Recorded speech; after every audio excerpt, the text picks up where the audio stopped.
বাংলার বাচ্চা মেয়েরা এখন জেগে উঠেছে। দেখুন, নতুন বাঙালি সেন্টিমেন্ট ইস্যু, যাকে এক কথায় বলে হচ্ছে অপপ্রচার, আর সেই অপপ্রচারে নেমেছে তৃণমূল, বাম আর কংগ্রেস একেবারে হাতে হাত মিলিয়ে একজোট হয়ে।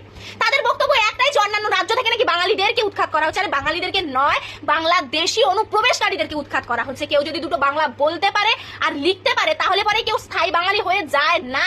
আমাদের বর্তমানে যে মুখ্যমন্ত্রী রয়েছে পশ্চিমবঙ্গের স্বয়ং মমতা বন্দ্যোপাধ্যায়, সে যখন বিরোধী দলের ছিল আর বাম রাজত্ব এই পশ্চিমবঙ্গে চলছিল, তখন সে স্বয়ং নিজে স্পিকারের মুখে কাগজ ছুড়ে দিয়ে বলেছিল পশ্চিমবঙ্গে অনুপ্রবেশকারীদের সংখ্যা বাড়ছে। সত্যি কথা বলতে গেলে অনেকজন কমেন্ট করেন, দাদা তোমার আওয়াজ, তোমার কথা শুনে সাহস পাই, কিন্তু এরকম যারা বোনেরা আছে এদের দেখে আমি সাহস পাই।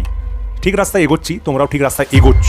কারণ সত্যিকারের কথা যদি তুমি হেঁটে যাও, হয়তো বিপদ অনেক আসবে, কিন্তু এইটা মাথায় রাখবে, মানুষের ভালোবাসা পাবে, মানুষ তাকেই ভালোবাসে সত্যের পথে হাঁটে। না মানে বুঝে গেলে ভালো, তুমি চালিয়ে যাও।